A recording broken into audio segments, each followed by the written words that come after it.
You know, that wasn't an All-Ireland winning performance. Probably should have won the game based on their second half performance. Is it a step too far to say it was the performance so far of the World Cup? Maybe not. OTB AM's performance rankings with Gillette. I'm scratching my head. That performances was just lacked that intensity. Right, in the red. Is there anywhere else we can start with the? I mean, you could have put Munster Rugby. I thought we'd save Munster for full-on Quinny debrief. I'm going to start with the Republic of Ireland. There's no way around this. It was a dire second half performance in particular, and a massive setback for any momentum that had been built over the last year, and raises all sorts of questions as to where this group are going, how realistic qualification for Euro 2024 is, and all the positivity that we thought was there and that we were only heading in one direction. It came to a pretty shuddering halt in the heat in Yerevan on Saturday night. So, yes, Republic of Ireland very much in the red. It's our fault, Nathan. It is our fault, judging from my Twitter feed and from the general text and people getting in touch with us ever since this defeat. It's because, we anointed Stephen Kenny as the Republic of Ireland manager, and we were the only ones who thought that he was the man for the job, and so therefore Team OTB needs to take this one on the chin. Absolutely. Listen, that's clearly a load of bollocks, and I think you only have to look at how the Irish public have bought into what Stephen Kenny is trying to do with ticket sales and season tickets, and just the general belief that this young group is something that people should get behind, the connection that is there between Stephen Kenny and the League of Ireland. There's been a bit of a sea change in attitudes towards internal Irish football over the last year, but you have to win games, and you have to win games like this. I don't think it'll ever be acceptable for Ireland not to beat Armenia, regardless of where they are. Much like I didn't think it would ever be acceptable for Ireland not to beat Luxembourg or to lose at home to Luxembourg. The Nations League is set up so you're playing teams of similar quality, and Armenia earned their place by getting promoted. And if you look at the Nations League, Ireland really should be in League C at this stage, and Armenia should be in League B because we should have been relegated. It was only by a quirk of UEFA that we ended up staying here.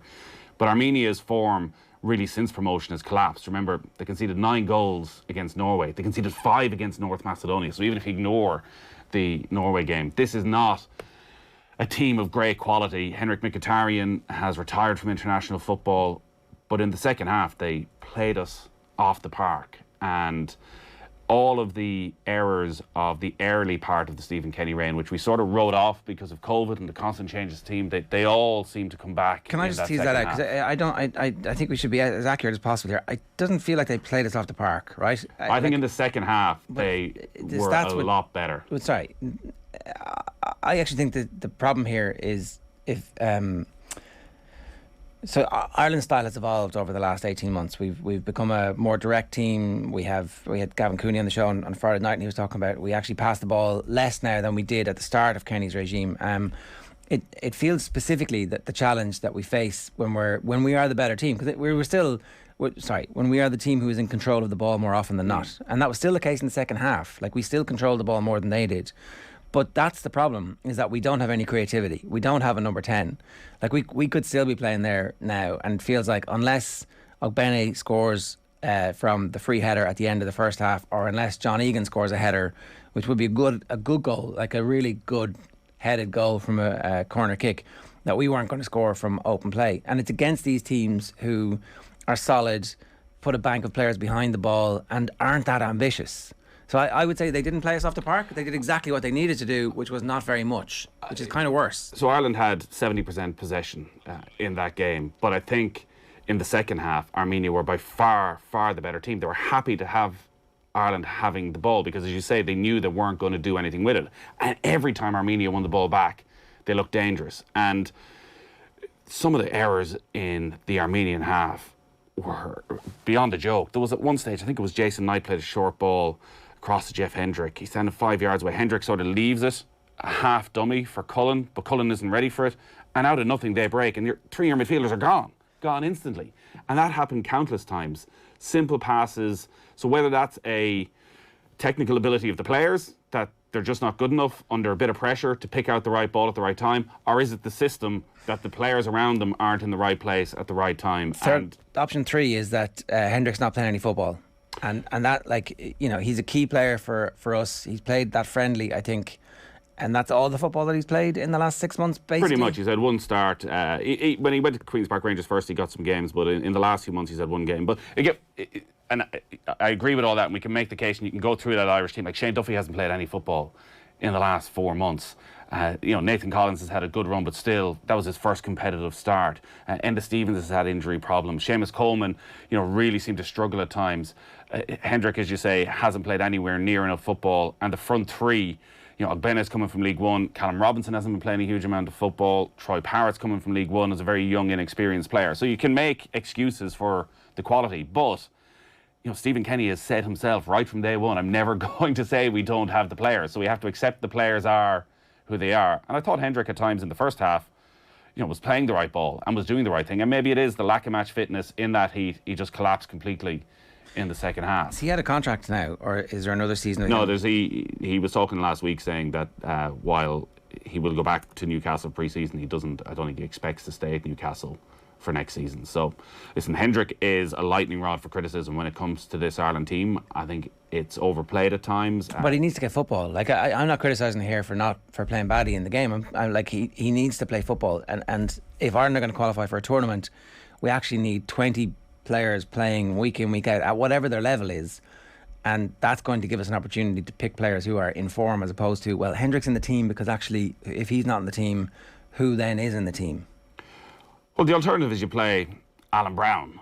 But Hendrick has been one of the best players under Stephen Kenny. So he obviously wants to put his trust in him. And Kenny's been trying to figure that out constantly as to that balance of players he knows and can trust and have experience and the guys who are playing first-team football. And I think he learned that in terms of the defeat against Luxembourg, where he played players quite quickly after, was it the game against Serbia, and they weren't fully fit and they couldn't play 2 games in 4 days. That's why I think we'll see probably plenty of changes tomorrow night.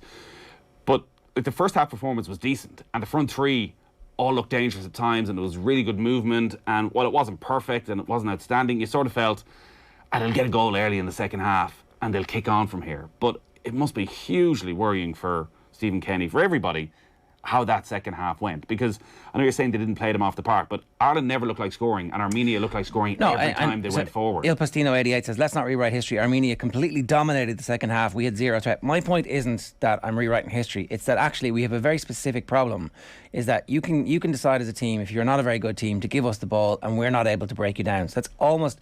So it's not that I'm saying we dominated the second half. We had more of the ball. We just have no creativity, or it seems at the moment, no clear idea of what we're going to do when we have that ball to try and inflict a game that's going to be damaging on the opposition. And that's the most worrying thing for me. So I'm not in any way excusing things. I just don't think that, like, the characterisation of it, you just need to be careful, because every bad team who ever plays against us now is going to watch what Armenia did.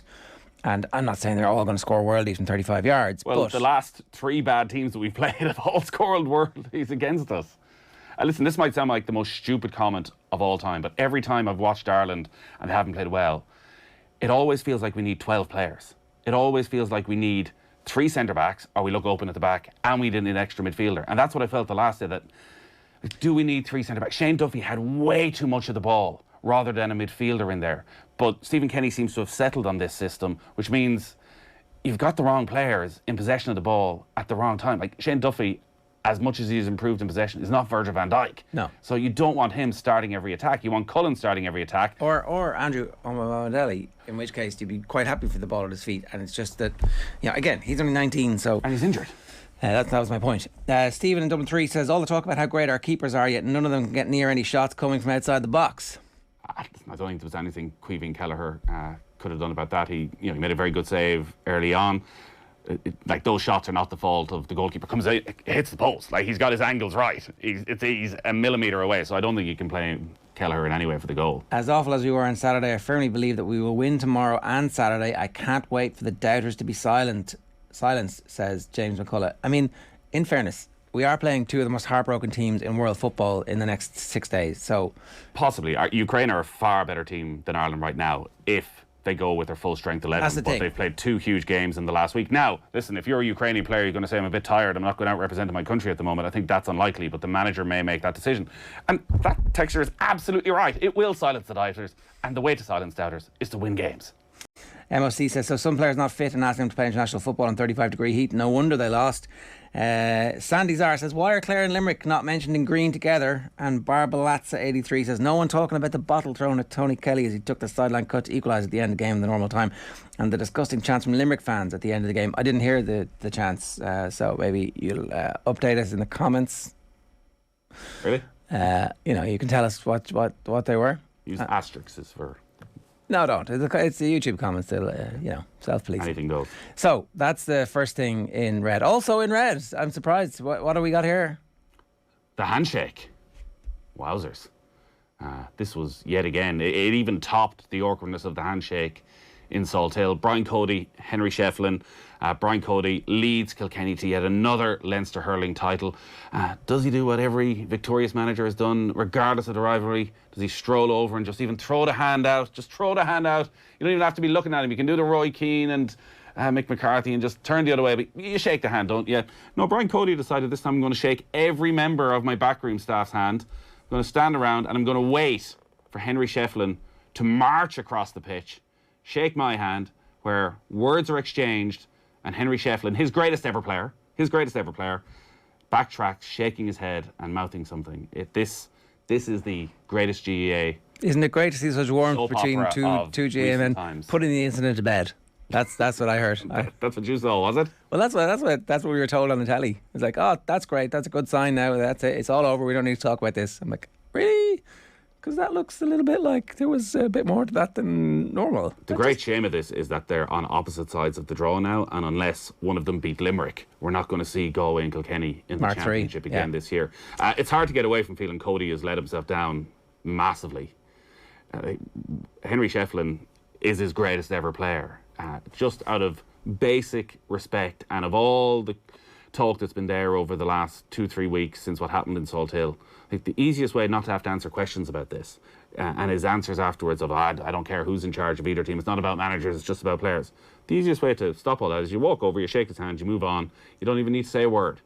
But if Brian Cody's doing this, it is absolutely pointed, and it feels as though he's trying to humiliate Henry Shefflin for whatever reason, because Henry has gone to a rival county and is trying to deny Kilkenny and All Ireland, which it feels that this is what it is. I don't know if it's anything more personal than that in Brian Cody's head, you cannot go and leave Kilkenny and try and have another county win an All Ireland ahead of them. Do you know, if you are on the inside of the tent pissing out and you're all pissing out together and then all of a sudden somebody's pissing in, like...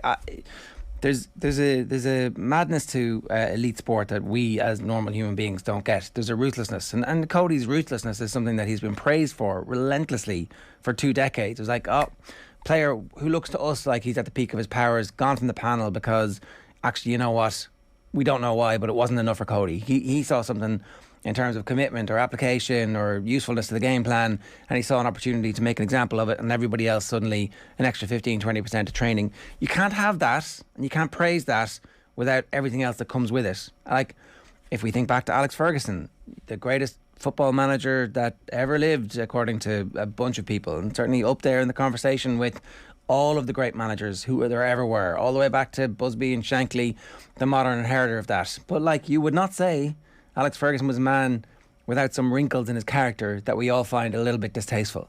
So Brian Cody, warts and all, is what Kilkenny hurling is and has been for the last 2 decades. And so part of me thinks, like, Henry Shefflin knew what the crack was when he was taking the gig. He did not expect a welcome. He did not expect this is all grand. It's fine that you're trying to steal from us the trophy. And listen back to Paddy Andrews talking about there was a bit of hatred there from Mayo. They were trying to steal our things. We wanted these. They were our medals, and Mayo were coming up here to steal them from us. Like, it doesn't make sense, right? On a normal level. And Paddy talks about it being a bit cultish. But like, how do you get to the very top? Do you think Limerick don't think the same about people? It's just that everybody at the moment is together, and there is a cult belief in their ability to get through absolutely anything, and it takes you to greatness. In team sport, it absolutely takes you to greatness. But now somebody who was in there and knows everything about them, and is like, was managing half the team to Club All Ireland glory 18 months, 2 years ago, is on the far sideline plotting against you from within. It must feel a little bit like, well, not having this. It's a compliment to Henry Shefflin because this animosity didn't seem to exist for Mick Fennelly or for Eddie Brennan when they were coming up against Kilkenny. Exactly, because they weren't. But what do you want Henry Shefflin to do? Sit around managing Ballyhale for the next 10 years until Brian Cady decides I'm done? I'm just saying that there's a side to this that everybody's like, oh, Cody's a bad man for not doing it. It's like, well, but he gave you all those All-Irelands and you were happy enough to go and celebrate those and you actually loved them, you lapped them up. Oh, Brian Cody's clearly absolutely just one-eyed in this. Like, there is no major question mark in his head as to he didn't take a step back in any way. Like, he didn't think, you know what, all that criticism, all that stuff that's been in the papers, I just can't be dealing with it. It's a sideshow. I'm just going to go over and shake his hand and we can all move on. No. I'm going to double down on this. I'm going to make it an even bigger thing. Like, all I want to see now is Galway against Kilkenny again as soon as possible. Because, and I know, was it Nicky Brennan said, oh, they should go and shake hands, a public handshake before the game. You know, down in Gills. Heard from a few Kilkenny players since then that was the last thing that was ever going to happen. And I would suspect that most, as you say, most of those Kilkenny players who know Brian Cody, have seen him, aren't in any way surprised that this is how it ended up, that this is how Cody reacted. Yeah. Yeah, and look, you know, it's a long road and no turning. Henry Shefflin's going to have another opportunity next year in the championship, twice, more than likely, to be the big dog. And that's how it's going to be. I do think it means that we're going to see longer Shefflin in Galway. You know, I can't see him walking away at the end of the year going, "Oh, the travelling got to me." It's like, right. Does Cody then anoint Henry? Say that again. Sorry. Cody anoint Henry at the end of all this? No. He stood up to me. Oh, maybe. It's like, you know, all the rest of them, they all went up and took easy jobs. I don't know. I mean, will Eddie Brennan be in with a shout for the Dublin job? Would that be? Are they? I have to imagine he is. Challenging enough to piss Cody off? I don't know. But either way, it's going to be interesting. It's the ultimate insult for your county's hurlers if Cody shakes the hand of your manager. Right, so that's in red. The handshake is in red, or it could have been in green. I suppose could definitely put it in green there. If you're of a mind that likes narrative, what's in the amber? Amber, Mayo and amber. Ticking along. Forever calcified in amber, a bit like the mosquito at the start of Jurassic Park. I just watched Jurassic Park last night. I didn't. Go on. Quite frightening. I quickly discovered my 10-year-old was like, "What the hell is going on here?" Not as much of a kids' movie as I once remembered. But anyways, moving on from Jurassic Park. Yes, Mayo are in amber for now, but see, even next weekend, it's hard to see them moving out of amber by beating Kildare, is it? But yeah, they got the job done against Monaghan. It wasn't particularly spectacular. Monaghan weren't very good. Mayo were quite wasteful. They went one period without scoring for 20 minutes. You know, had a brilliant goal chance to settle the game, didn't take it. But still had more than enough without being at their best for one of the better teams in the country. So it does feel like a typical Mayo qualifier route. You just got to somehow get the job done, keep hanging on in there, hope the draw goes in your favour as you And it get has. along. It has. Are you happy with that? There were easier draws, like by league position, but there's revenge for Newbridge or nowhere. It's in Croke Park. Well, now we'll see what would have happened.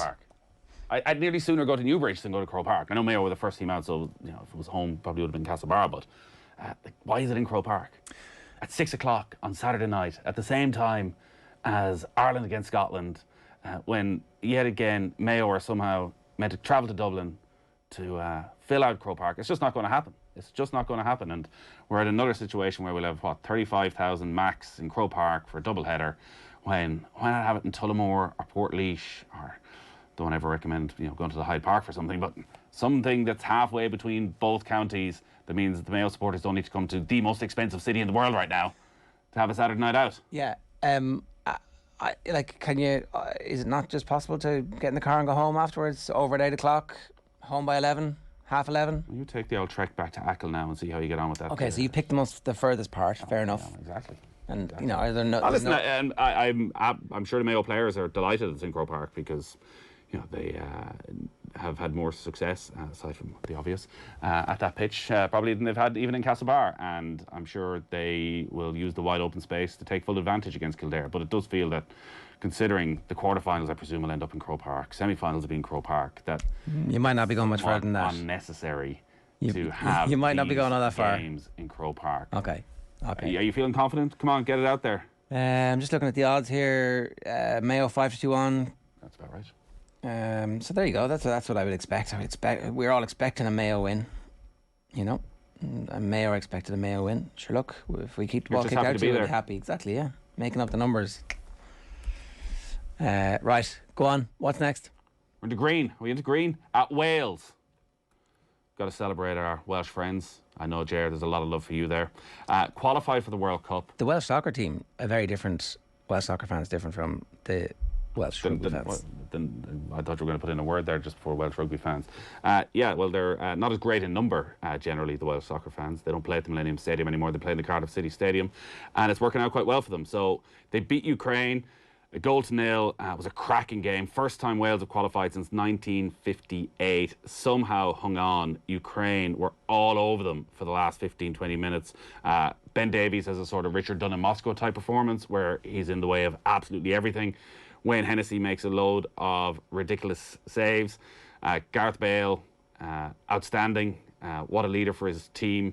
Considering the criticism he gets for his time in Madrid and the type of character he is, it's insane how he turns it around when he pulls on a Wales jersey and how he just raises the level of everybody around him. Was his free kick. Yarmolenko scores an own goal, and obviously for Ukraine it's devastating. Yeah. Who, as Dan McDonald was saying, his manager said afterwards that anyone who started against Wales won't play tomorrow night. So it looks like they are going to make the full raft of changes for that game tomorrow night. All right. Yes, Gareth Bale, massively underestimated. I put it out on Sunday night.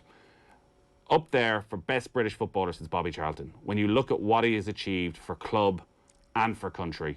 Remember, Wales got to the semi-finals of Euro 2016. He single-handedly brought them through qualification, and then he brings them to the semi-finals of a major championship, and now he qualifies them for a World Cup for the first time since 1958. Is he not a bit of a tribute act at the moment, the Heritage Tour? He's not actually the only thing. He is, but he just rolls out the hits then when he turns up for Wales. So everybody's happy with that. He's a Heritage Tour maybe when he's at Real Madrid, and the speculation is that he might end up signing for Cardiff for 3 or 4 months just to get him to the World Cup. And obviously there's something going on where he completely fell out of love. But let's not forget he's won 5 Champions League medals. And well, I mean, giving him a Champions League medal this year doesn't but he got one. But he got one. He scored 3 goals in the 4 other. He scored arguably the greatest goal in the history of a Champions League final against Liverpool. He won countless other trophies for Real Madrid, performed on big occasions for half a decade. Okay, he's pretty good. He's pretty good. He's pretty good. Look what he did when he was with Tottenham. He was by far the best player in the Premier League. Got them to a Champions League quarter-final.